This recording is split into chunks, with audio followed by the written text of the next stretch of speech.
Hello girls, कैसे हैं आप सब लोग। आई होप सभी लोग अच्छे होंगे। और सर गर्ल्स रिक्वेस्ट है आप सभी लोगों से, और अपने घर वालों को भी समझाइए कि घर में ही रहें, बिना काम के बाहर ना जाएं बिना मतलब। इस समय हमारा देश बहुत ही क्रिटिकल कंडीशन से गुजर रहा है। अगर सही रहेंगे तो वापस भी मिल लेंगे, अदरवाइज़ आप सभी को पता है कि कोरोना की अब जो है 3rd स्टेज में पहुंचने वाला है हमारे इंडिया में।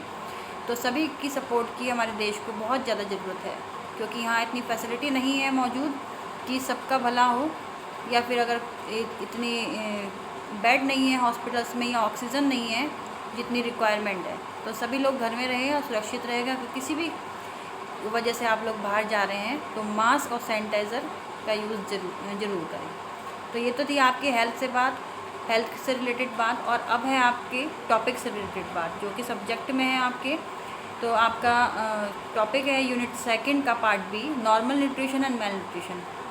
गर्ल्स, आपने पहले भी पढ़ा हुआ है कि न्यूट्रिशन क्या होता है और मेल न्यूट्रिशन क्या होता है। तो आइए इसके बारे में हम डिस्कशन करेंगे। न्यूट्रिशन मीन्स पोषण। पोषण की इसमें डेफिनेशन दी हुई है कुछ, उसके बारे में पढ़ते हैं। फर्स्ट है आपका D.F. टर्नर के अनुसार, पोषण शरीर में होने वाली विभिन्न क्रियाओं का संगठन है जिसके द्वारा सजीव प्राणी ऐसे पदार्थ को ग्रहण तथा उपयोग करता है जो शरीर के लिए विभिन्न कार्यों को संपन्न करते हैं, शारीरिक वृद्धि के लिए आवश्यक होते हैं तथा टूट फूट का पुनः निर्माण करते हैं। मीन्स गर्ल्स, आप लोगों को पता ही है जो हमारे वाइटामिन होते हैं, मिनरल्स होते हैं, प्रोटीन होते हैं, उनका क्या क्या कार्य होता है हमारे बॉडी में। तो पोषण जो होता है, न्यूट्रिशन, शरीर में होने वाली क्रियाएं, मीन्स जितनी भी हमारे इंटरनल बॉडी में क्रियाएं हो रही हैं या एक्सटर्नल क्रियाएं हो रही हैं, उन सभी का क्या है, कंपोजिशन है, जिसके द्वारा सजीव प्राणी ऐसे पदार्थ को ग्रहण तथा उपयोग करता है। मीन्स जिसके द्वारा, सजीव प्राणी से मतलब है यहाँ पे जीवित मनुष्य ऐसे पदार्थ को ग्रहण कर रहा है या उपयोग कर रहा है जो शरीर के विभिन्न कार्यों को संपन्न करते हैं, जो कि हमारी जो बॉडी है उसमें जो भी हम दिन भर में कार्य करते हैं उनको वो पूरा करने में हेल्प करते हैं, शारीरिक वृद्धि के लिए आवश्यक होते हैं तथा टूट फूट का पुनः निर्माण करते हैं, जो कि क्या होते हैं हमारे बॉडी की ग्रोथ के लिए।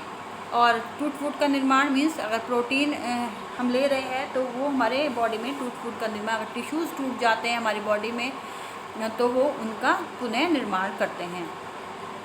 फिर है आपका सेकंड, युडकिन के अनुसार, पोषण मनुष्य एवं उसके बीच का संबंध है एवं इसमें शारीरिक, सामाजिक, मनोवैज्ञानिक तथा जैविक पहलू भी सम्मिलित होते हैं। पोषण मनुष्य और उसके बीच मतलब पोषण जो है मनुष्य के बीच और जो है किसके बीच, जो भी हमारी शारीरिक, सामाजिक, मनोवैज्ञानिक और जैविक पहलू हैं उनसे संबंध है।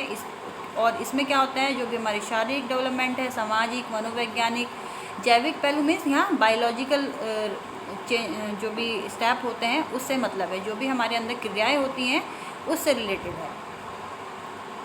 फिर थर्ड है आपका सुधा नारायण के अनुसार, जिन सूक्ष्म रासायनिक प्रक्रियाओं के द्वारा आहार के पचने, शोषण तथा संग्रह के बाद उसका उपयोग शरीर द्वारा होता है उसे पोषण कहते हैं। मीन्स गर्ल्स, जो भी सूक्ष्म रासायनिक प्रतिक्रिया मतलब जो भी हम खाना खाते हैं उसके बाद जो हमारे अंदर हमारी बॉडी में क्रियाएं होती हैं, जैसे आपका भोजन जो है पहले नली में जाता है, उसके बाद आपका बड़ी आंत, छोटी आंत और लीवर्स भी इसमें कार्य करता है। तो वो क्या हो गई, आपकी सारी हमारे बॉडी की रासायनिक प्रतिक्रियाएं हो गई।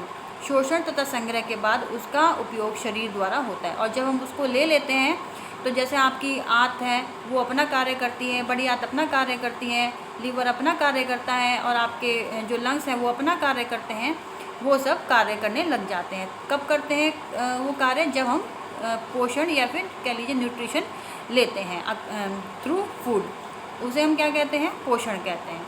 फिर है फोर्थ आपका रॉबिन्स WD के अनुसार, पोषण वह विज्ञान है जिसमें भोजन, पौष्टिक तत्व एवं उनमें उपस्थित अन्य पदार्थ, उनकी क्रियाएं, पारस्परिक क्रियाएं एवं आपसी संतुलन का स्वास्थ्य एवं रोगी की स्थितियों में संबंध होता है। मीन्स गर्ल्स, पोषण एक वह साइंस है जिसमें भोजन हो गया आपका, पौष्टिक तत्व हो गए आपके, पौष्टिक तत्व क्या हो गए, जितने में न्यूट्रिएंट्स हैं आपके जो है विटामिन्स, मिनरल्स, फैट और आपके कार्बोहाइड्रेट, वाटर, ये सब क्या हो गए आपके जो है पौष्टिक तत्व हो गए, उनमें उपस्थित अन्य पदार्थ, और उसमें जो उपस्थित अन्य पदार्थ भी, जैसे हम सिर्फ यही नहीं लेते, इसमें जिंक होता है, आपका पोटेशियम होता है, उनकी क्रियाएं, पारस्परिक क्रियाएं एवं आपसी संतुलन का स्वास्थ्य एवं रोग की स्थिति में संबंध हो। मतलब ये सारी क्रियाएं जो हैं आपसी संतुलन और स्वास्थ्य से हमारी जुड़ी रहती हैं। ये सारी क्रियाएं वे क्रियाएं जिनके द्वारा जीव में अंतर्ग्रहण, पाचन, अवशोषण, वहन होता है। मतलब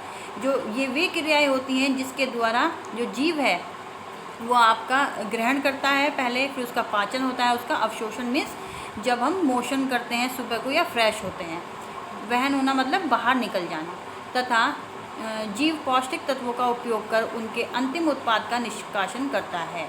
मतलब जो जीव है जो पौष्टिक तत्व का उपयोग कर लेता है अपनी बॉडी में, और लास्ट में क्या होता है, जो भी वेस्ट मटेरियल है वो हम थ्रू स्टूल बाहर निकाल देते हैं अपनी बॉडी से। इसके अतिरिक्त पोषण सामाजिक, आर्थिक, सांस्कृतिक एवं मनोवैज्ञानिक आवश्यकताओं के अनुकूल भोजन एवं खान पान से संबंधित रहता है।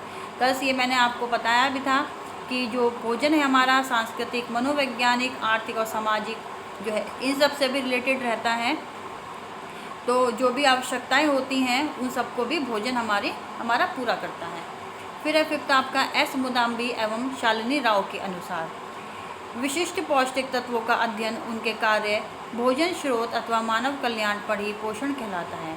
विभिन्न पौष्टिक तत्वों का अध्ययन मतलब जितने भी पौष्टिक तत्व हैं हमारे न्यूट्रिएंट्स हैं उनका अध्ययन, उनके कार्य, भोजन स्रोत मतलब वो हमें कहाँ से प्राप्त होते हैं, उनका मानव कल्याण पर प्रभाव ही, मतलब जो मानव कल्याण पर प्रभाव पड़ता है वो ही पोषण कहलाता है। इसका मतलब ये है गर्ल्स, जब हम अध्ययन कर, जब इन्होंने भी अध्ययन किया हुआ है भोजन का, उनके कार्यों का, भोजन के स्रोत हमें कहाँ से प्राप्त होंगे और मानव के ऊपर उसका क्या प्रभाव पड़ेगा, वो क्या कहलाता है, पोषण कहलाता है। इस प्रकार उपयुक्त परिभाषा उससे यह स्पष्ट होता है कि शरीर की विभिन्न जटिल रासायनिक प्रक्रियाओं को संपन्न करने के लिए भोजन में विद्यमान पौष्टिक तत्वों की आवश्यकता होती है। तो इस प्रकार क्या समझ में आया हमें, जो हमारी बॉडी में जितने भी जटिल रासायनिक प्रक्रिया होती हैं उनको पूरा करने के लिए जो भी भोजन में हमारे पौष्टिक तत्व या न्यूट्रिएंट्स मौजूद हैं उनकी आवश्यकता हमारी बॉडी को जरूर होती है।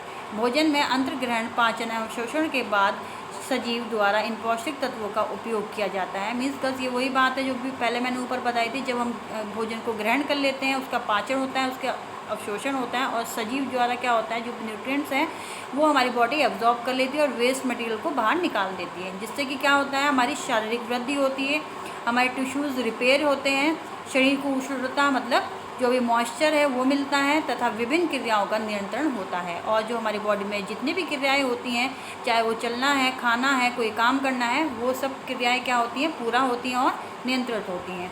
उसे हम क्या कहते हैं, पोषण कहते हैं।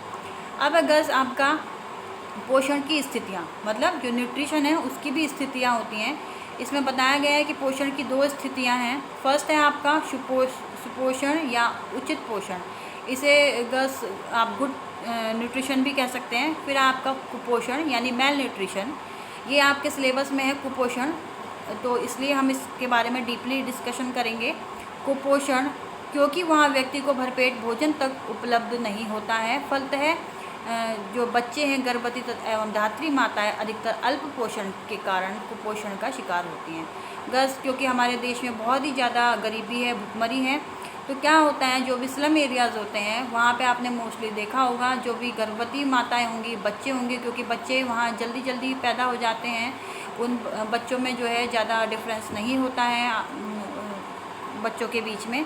तो जो भी गर्भवती माताएं हैं और धात्री माताएं हैं, क्योंकि वो माताएं, जब माताओं को पोषण ही नहीं मिलेगा तो बच्चों को कहाँ से मिलेगा, तो क्या होता है, बच्चे और माताएं दोनों ही अल्प पोषण मतलब मेल न्यूट्रिशन का शिकार हो जाती हैं।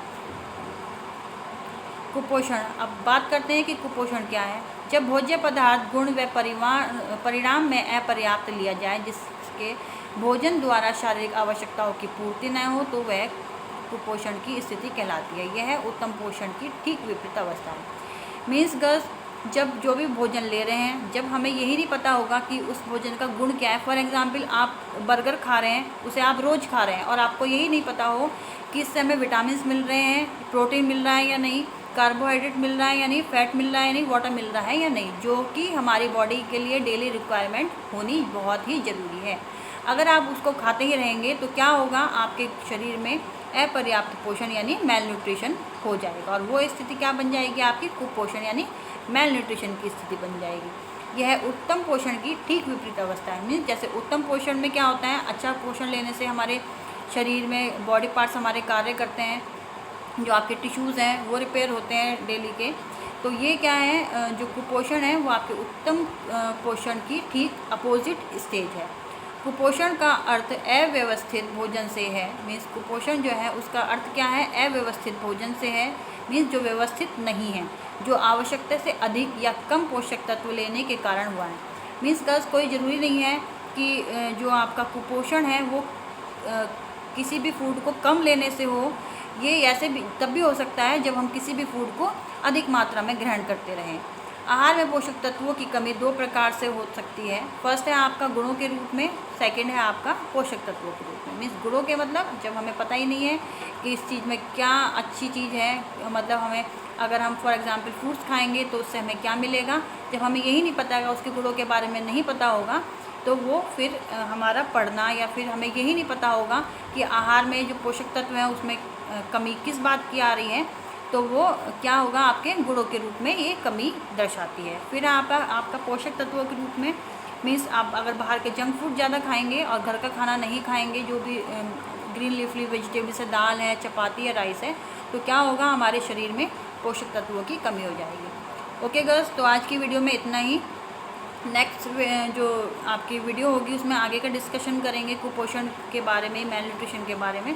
अगर कुछ गर्ल्स नहीं समझ में आ रहा है तो आप मेरे से जूम मीटिंग में डिस्कशन कर लीजिएगा। और गर्ल्स प्लीज़ आप लोग टाइमली ज्वाइन करिए, और जो बच्चे नहीं कर रहे हैं उनसे भी मैं कह रही हूँ वीडियो ज्वाइन करिए ज़रूर। ये आपके काम के लिए ही है, हम लोग मेहनत कर रहे हैं तो उसका कोई फ़ायदा नहीं है अगर आप लोग ज्वाइन नहीं करते हो class. Okay girls, thank you, bye bye, take care.